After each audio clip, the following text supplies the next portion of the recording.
Sok udah di-record. Oke, buat semuanya on cam ya, peserta anggota PKM pengabdian kepada masyarakat diharapkan on cam dulu. Apa jaringan aing yang jelek? Jaringan gua jelek guys sih guys di sini guys.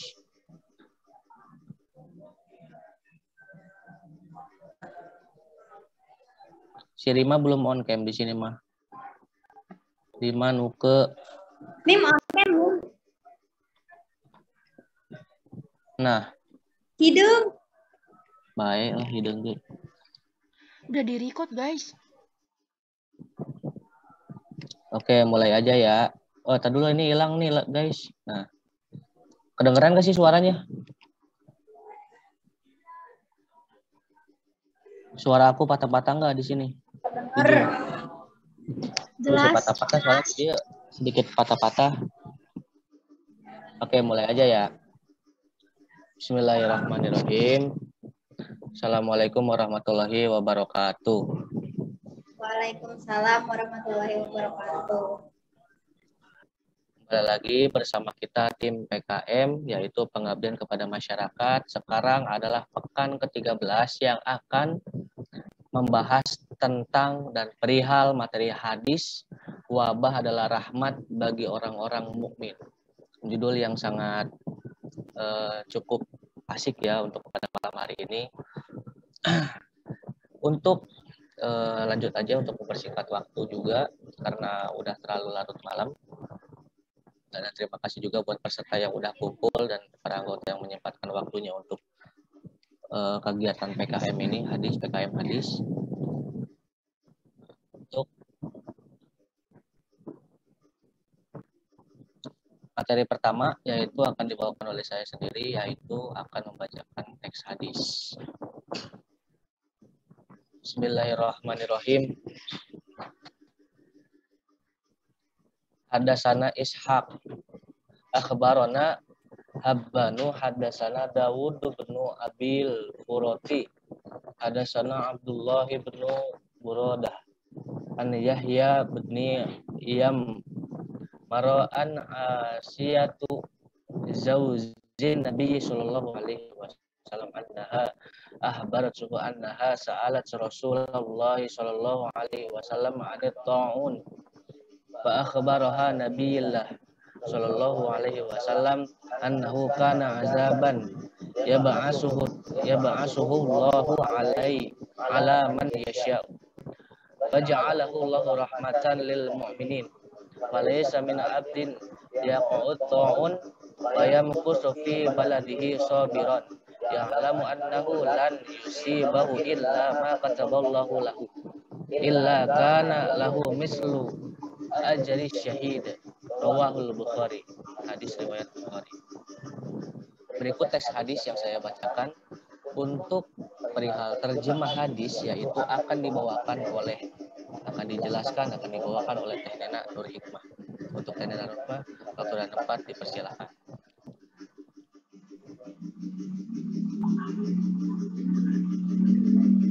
Baik, terima kasih kepada moderator. Sebelumnya ini suaranya jelas apa enggak?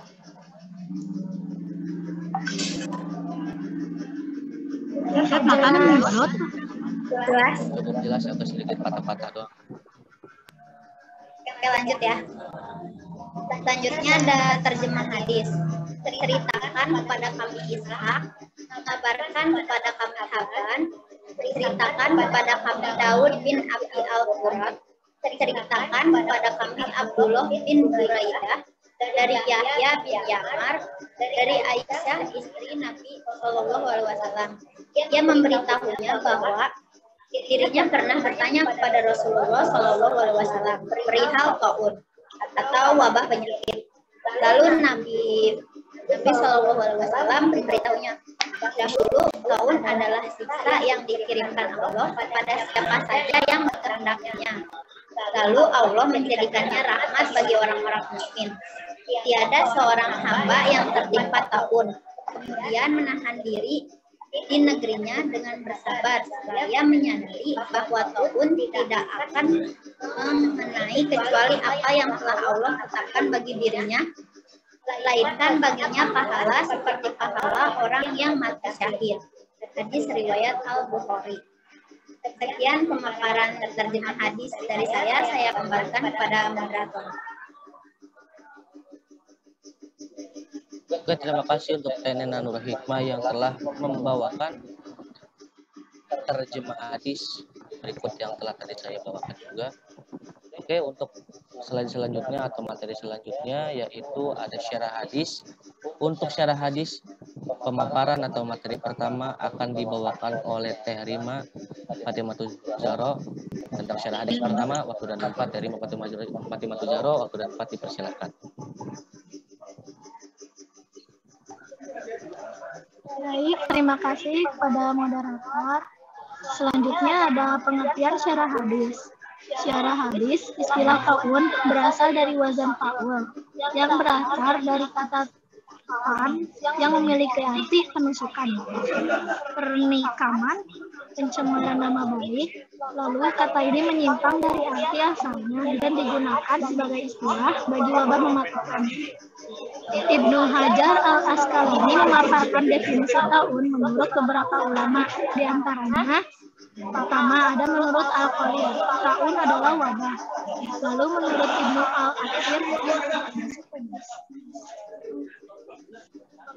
Ibnu al-Athir, pengarang kitab An-Nihayah, ta'un adalah penyakit yang mengotori udara dan merusak anggota tubuh. Selanjutnya ada menurut Abu Bakar bin Al-Arabi, ta'un adalah penyakit yang mematikan jiwa seperti sembelihan. Disebut demikian karena banyaknya orang yang terpapar dan mematikan dengan cepat.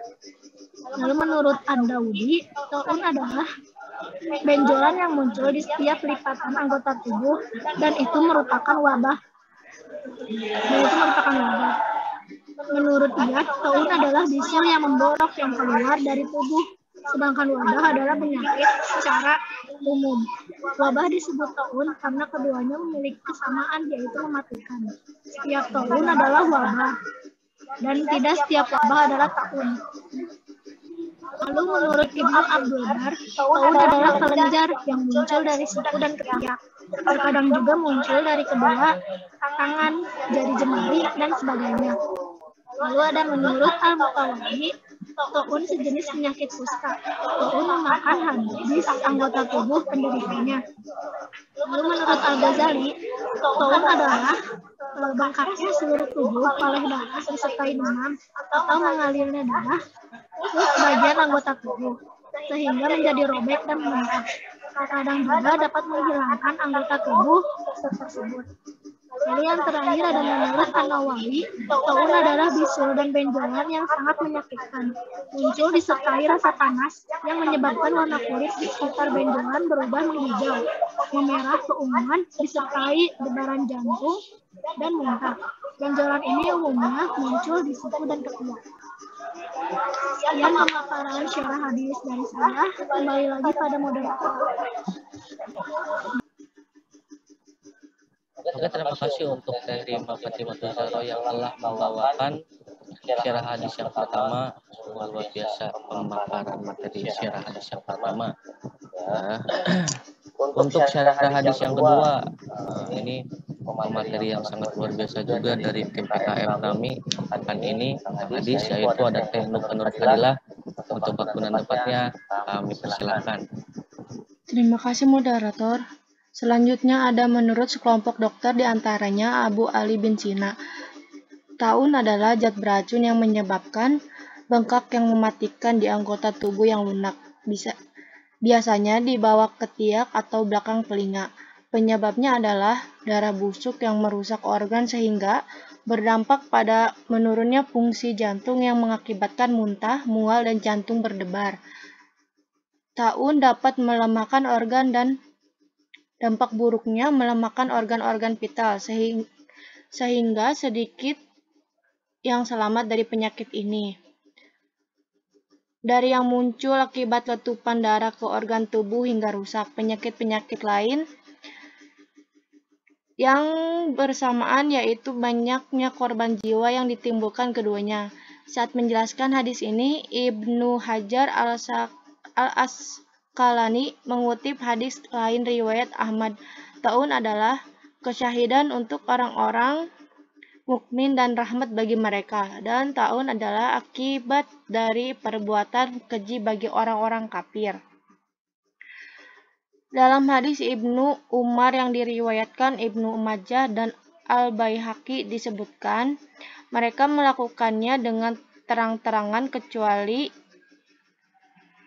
menyebarlah wabah taun dan kesakitan bagi perbuatan zina. Marah terjadi pada suatu kaum kecuali banyak kematian yang akan menimpa mereka. Dan hadis riwayat Al-Hakim, apabila perbuatan zina dan riba terang-terangan dilakukan di suatu wilayah, maka mereka telah menghalalkan azab Allah atas diri mereka sendiri. Dikembalikan kepada moderator.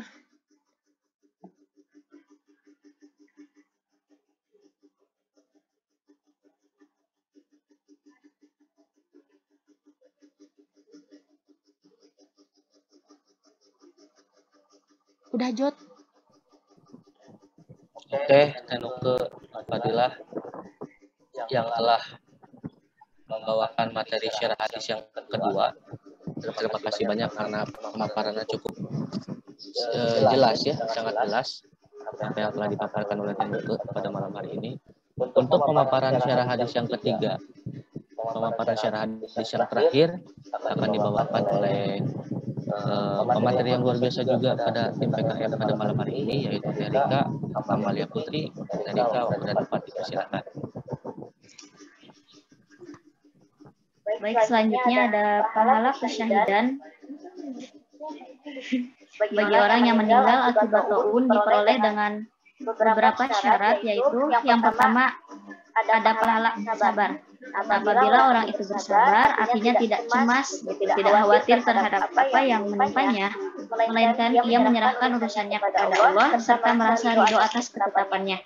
Kemudian pahala yang kedua ada berdiam diri di tempat terpaparnya wabah taun, kemudian tidak keluar melarikan diri dari tempat itu.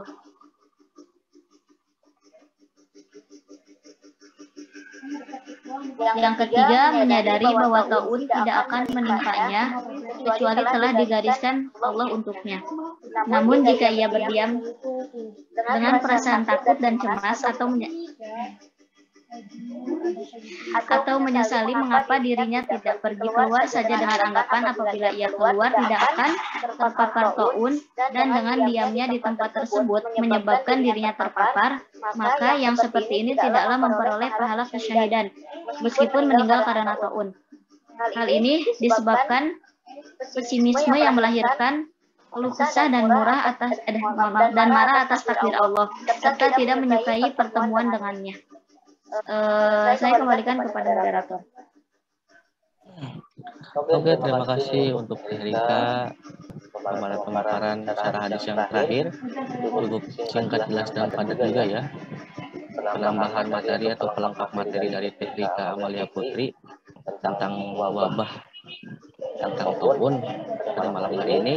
Untuk materi selanjutnya atau materi terakhir pada kegiatan PKM malam hari ini, yaitu akan dibawakan materi yang sangat-sangat luar biasa, yaitu Kang Rafli Nursehat.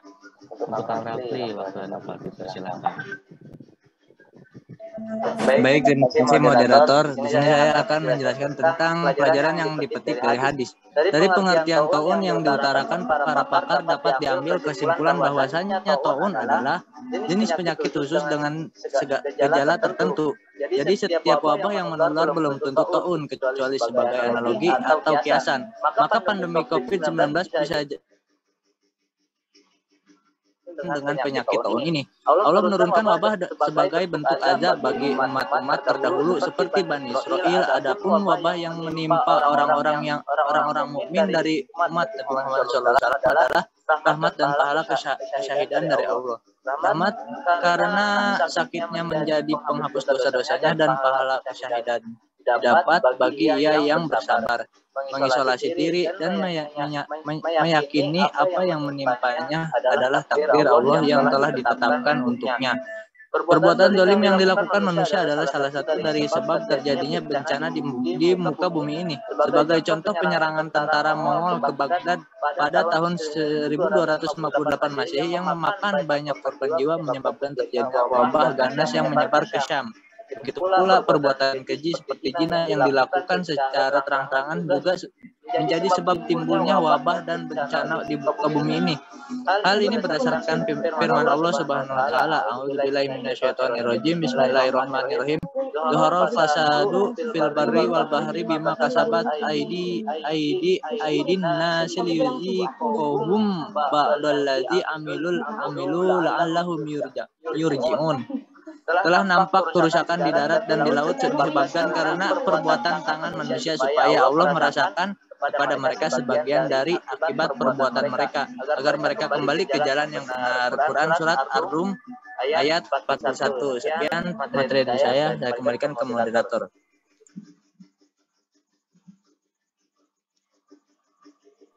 Oke, terima kasih untuk Kang Rafil Seha yang telah memaparkan dengan sangat jelas pelajaran yang dipetik dari hadis yang telah dibawakan oleh pemateri sebelumnya yang sangat luar biasa pada malam hari ini.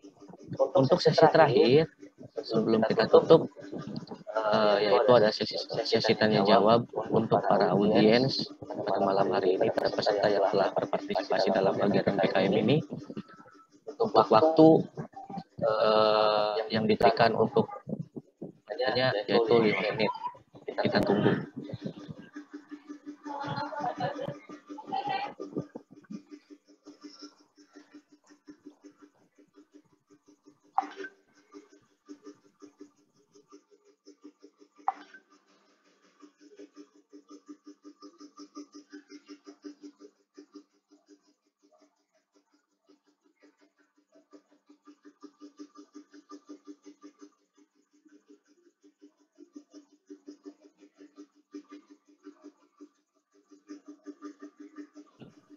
Bis pakai kandel wae.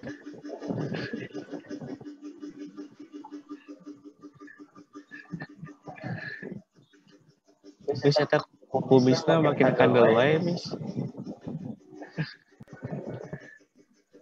Jadi kodot. Atuh tenan naon deui mah tuh minta aku. Ayo siapa yang mau nanya? Siap, ada yang siap. barangkali nggak ada yang nanya, ada yang ngetes kali. Allah Akbar. Jangan gitu ah. Bercandanya jangan sindir-sindiran ya. Enak.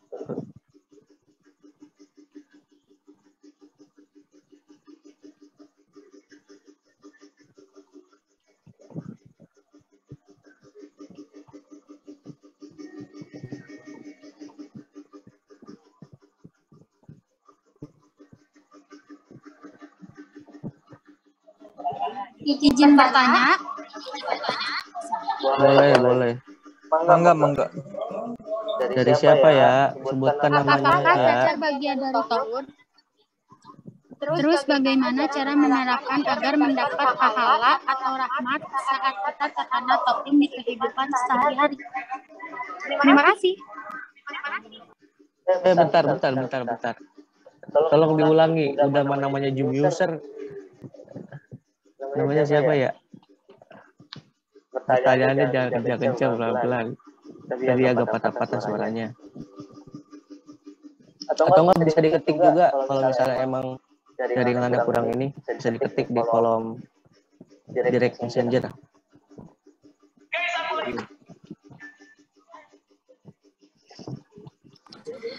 Apakah cacar bagian dari tahun? Bagaimana cara menerapkan agar mendapat pahala atau rahmat saat kita terkena taun di kehidupan sehari-hari? Seperti yang dijelaskan oleh Rika.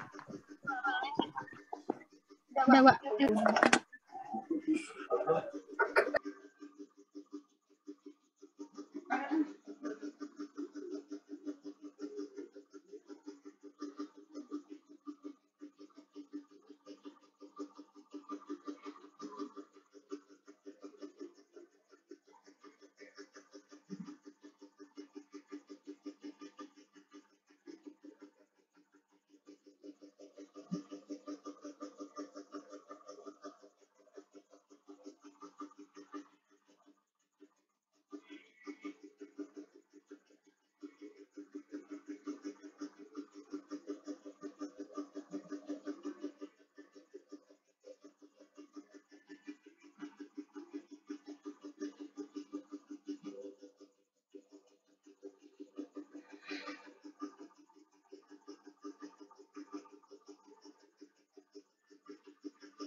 Bah. Ya. Assalamualaikum. Izin menjawab pertanyaan siapa tadi? Pertanyaan siapa sih? Namanya Jum User. Moderator. Ada namanya. Ya. Tetenya nggak ada sih tetenya, Ge. Nah, kemana ya? Teteh. Namanya Jum User. Kayaknya admin Jum dia, emang anggota Jum yang bikin Jum ya dia ikutan.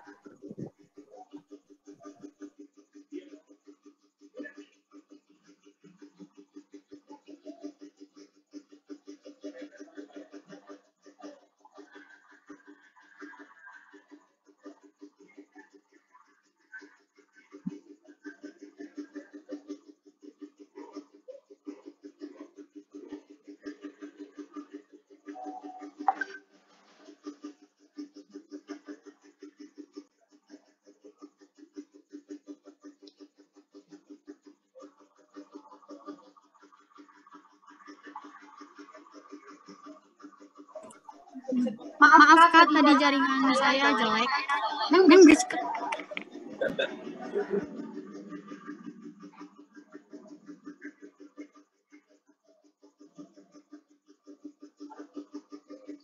Tarika, bisa dijawab pertanyaannya?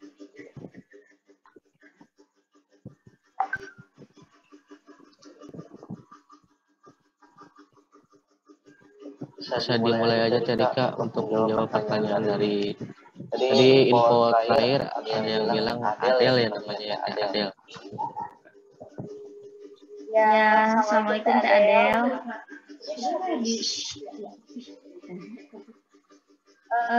Tadi pertanyaannya kurang lebih seperti ini ya. Saya bacakan kembali. Apakah cacar termasuk taun dan bagaimana cara mendapatkan rahmat jika terkena taun? Seperti itu ya Teh. Dari yang saya ketahui gitu, cacar tidak termasuk taun ya. Jadi kalau taun itu mungkin lebih ke wabah, terus dampaknya itu sangat banyak sekali gitu ya. Kalau cacar kan nggak ada obatnya. Kalau taun mungkin penyakit atau wabah yang sedikit susah untuk disembuhkan. Dan prosesnya itu terjadi dan prosesnya panjang untuk disembuhkan. Selanjutnya bagaimana gitu cara mendapatkan rahmat jika kita terkena taun atau terkena penyakit? Nah, bisa agar mendapat rahmat dengan cara bersabar, pasrah, tawakal, terus ikhtiarnya dengan berobat. Nah ya, terus selanjutnya ada selalu berikhtiar.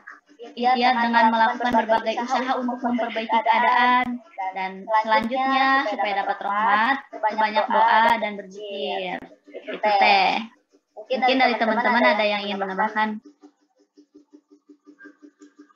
Ya, terima kasih untuk Tarika. Saya akan menambahkan sedikit ya dari cara bagaimana mendapatkan rahmat dari orang yang terkena penyakit atau taun. Jadi juga telah dijelaskan juga ya sama Teh Nuke. Ini masih salah satu bentuk rahmat dari Allah juga ya. Di sini mah dikutipnya adalah pahala kesyahidan bagi orang yang meninggal. Nah, ini juga salah satu bentuk rahmat Allah. Cuman kan ini kan orang yang dalam titik akhirnya itu meninggal.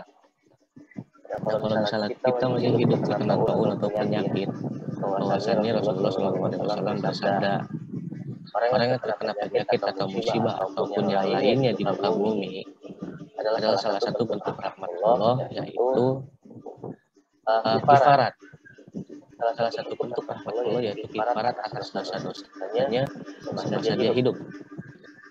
Bentuk dari kifarat itu ya adalah menghapus dosa-dosanya dengan cara Allah memberikan penyakit, wabah, ataupun yang lainnya musibah di muka bumi. Itu bukan tandanya Allah tidak sayang kepada kita atau menjasa atau apapun lah bahasanya azab. Bahwasanya di zaman Rasul ini, di zaman Rasulullah SAW sudah tidak berlaku lagi yang namanya azab. Azab itu hanya berlaku di umat-umat terdahulu, zaman nabi-nabi terdahulu. Kalau di zaman kita udah nggak ada azab. Nah, di sini bentuknya rahmat, walaupun dibungkus dengan hal yang kita tidak sukai. Ini ya, kita punya dosa gitu. Saya sendiri pun seperti itu. Punya kotor dalam hati, ada penyakit hati, kan dosa-dosa yang tidak sengaja atau yang kita belum istighfar kan di sehari-harinya, maka Allah dengan bentuk kasih sayangnya ya udahlah kasih batu hilang, ya udahlah kasih sakit, ya udahlah kasih musibah atau apapun itu yang pada intinya, pada hakikatnya itu tidak kita sukai. Itu salah satu rahmat dari Allah. Itu dibahas dalam hadis Rasul yang tadi saya sebutkan, bahwa ketika timpa musibah, penyakit, wabah atau apapun itu di muka bumi, itulah salah satu bentuk rahmat Allah, yaitu kifarat terhadap dosa-dosanya semasa hidupnya. Mungkin itu tambahan dari saya, barangkali ada anggota PKM ataupun peserta PKM yang akan menambahkan atau menyanggah jawaban dari saya ataupun Rika.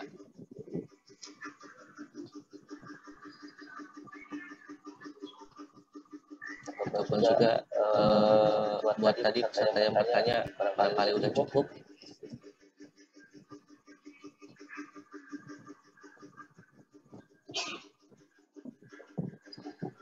Udah cukup, makasih ya. Oke. Sama-sama. Semoga bermanfaat. Ada pertanyaan dari Kang Herlit Sobari. Saya izin bertanya, bagaimana Rasulullah Shallallahu Alaihi Wasallam menghadapi dan mencegah wabah mematikan pada zamannya? Oke, ditambah dulu ya.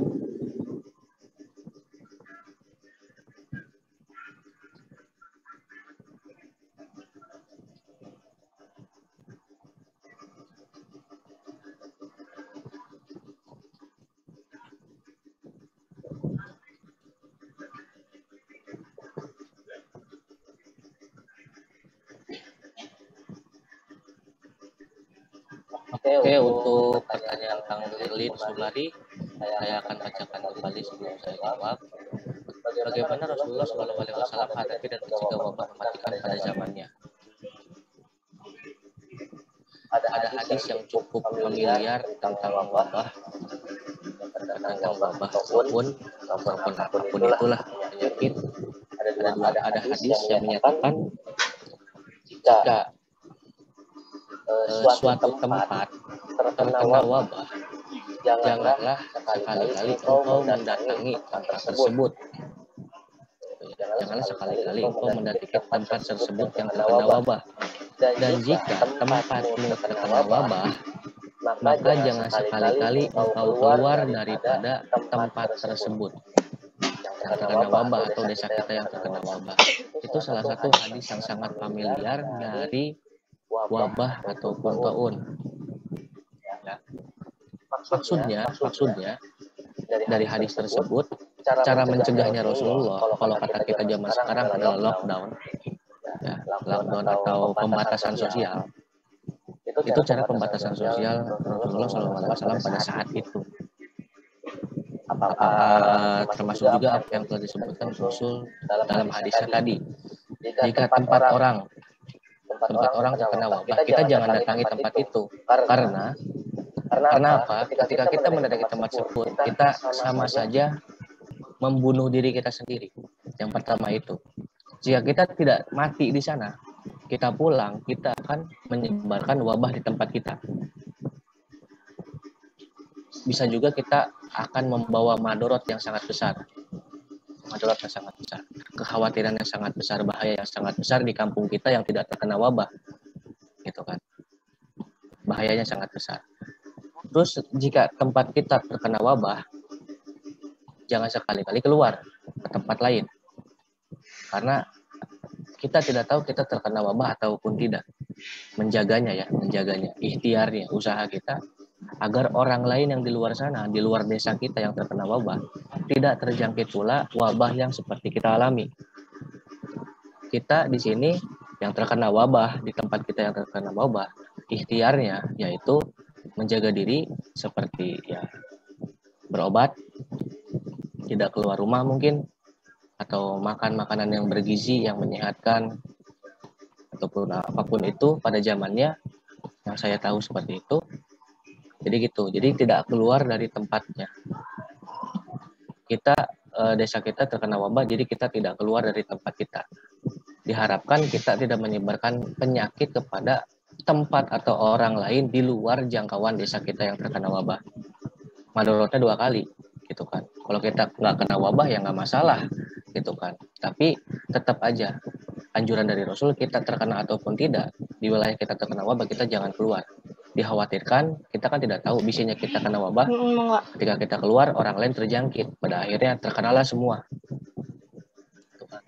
Adalah klaster baru. Kalau kata zaman sekarang ya, ada klaster baru. Di sini ada penyakit, kita keluar dari tempat wabah, timbullah klaster baru, tempat baru wabah yang lain.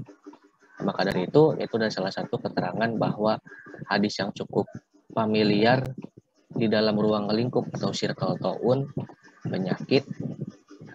Balik lagi ke pertanyaannya tadi, bagaimana cara menghadapi dan mencegah wabah mematikan pada zamannya tadi, yang kurang lebih saya jelaskan singkat jelas dan padatnya dari rangkaian satu hadis yang familiar dari penyakit ataupun taun. Mungkin segitu jawaban dari saya dari tim PKM. Mungkin ada anggota yang lain akan menambahkan atau menyanggah, ataupun dari peserta, dipersilakan.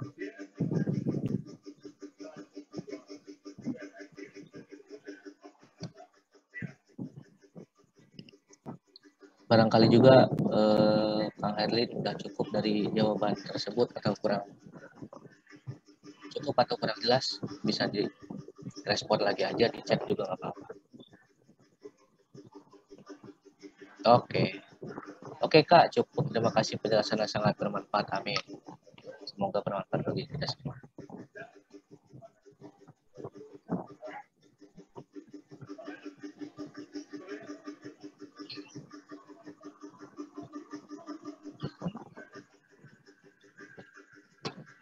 Oke, untuk semua tim PKM diharapkan untuk on-cam dulu.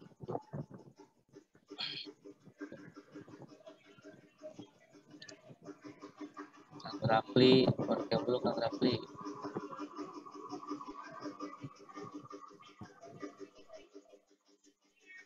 Nah, Tenena, oke. Mungkin dicukupkan saja ya untuk pada malam hari ini kegiatan PKM pekan ke-13.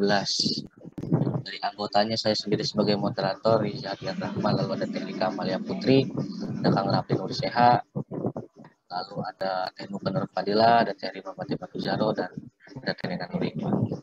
Biasa sekali pada malam hari ini telah memaparkan PKM, yaitu yang berjudul apa sih tadi? Ini hadis tentang wabah adalah rahmat bagi orang-orang mukmin. Semoga apa yang kita jelaskan pada malam hari ini, kita sharing pada malam hari ini, anggota atau peserta, semoga ilmu yang kita sharingkan pada malam hari ini bermanfaat bagi kita semua, menambah wawasan, menambah ilmu, dan bermanfaat bagi diri kita masing-masing pribadi dan umumnya untuk semua audiens pada malam hari ini kegiatan PKM, pengabdian kepada masyarakat.